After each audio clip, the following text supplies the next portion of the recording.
निश्चरहीन करूं मही, भुज उठाए प्रणकीन। सकल मुनिन के आश्रम ही, जाय जाय सुख दी।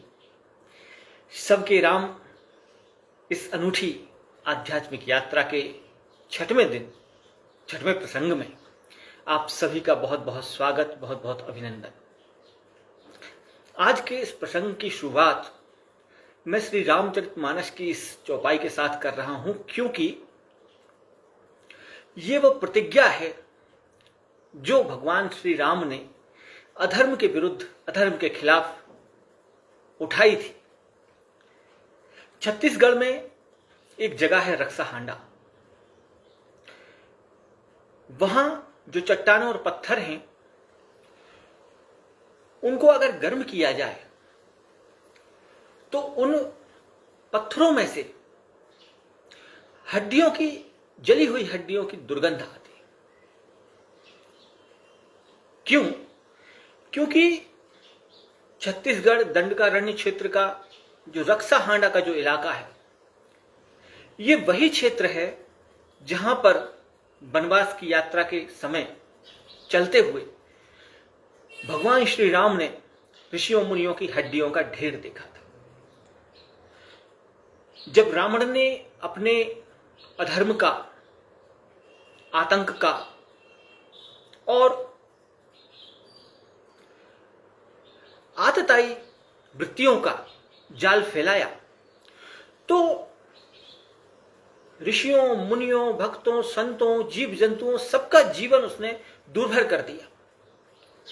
सबको कष्ट देना, सबको परेशान करना, ये उसका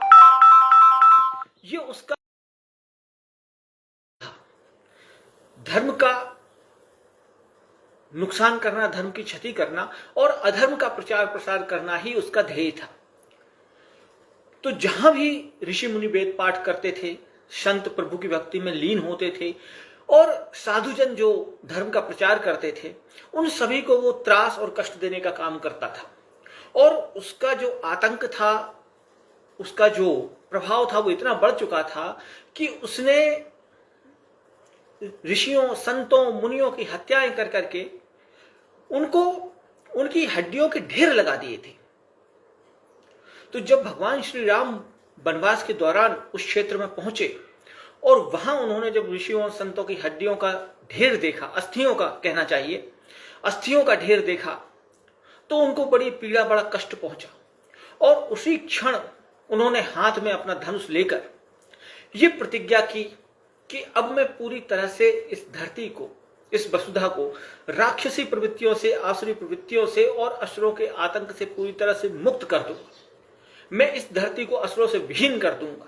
और तब उन्होंने ये शब्द उच्चारे जिनको गोस्वामी तुलसीदास जी ने रामचरितमानस में लिपिबद्ध किया है कि निश्चरहीन करो मही, भुज उठाए पनकीन, और सकल मुनिन के आश्रम, जाय जाय सुख दीन। फिर वहां से उन्होंने एक नई तरह की व्यवस्था अधर्म के खिलाफ युद्ध के लिए बनाई।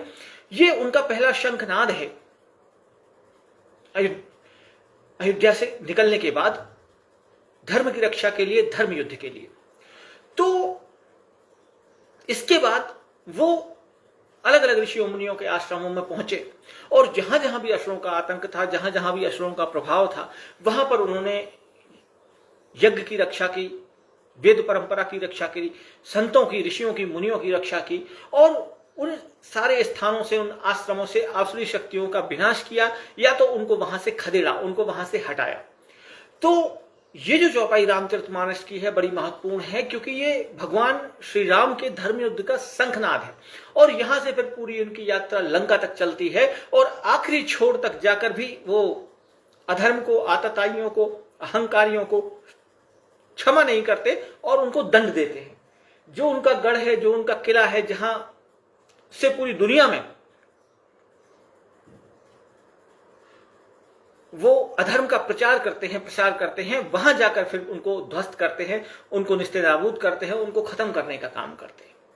असल में धर्म और अधर्म दो बड़े महत्वपूर्ण तत्व इस अस्तित्व के रहे हैं। और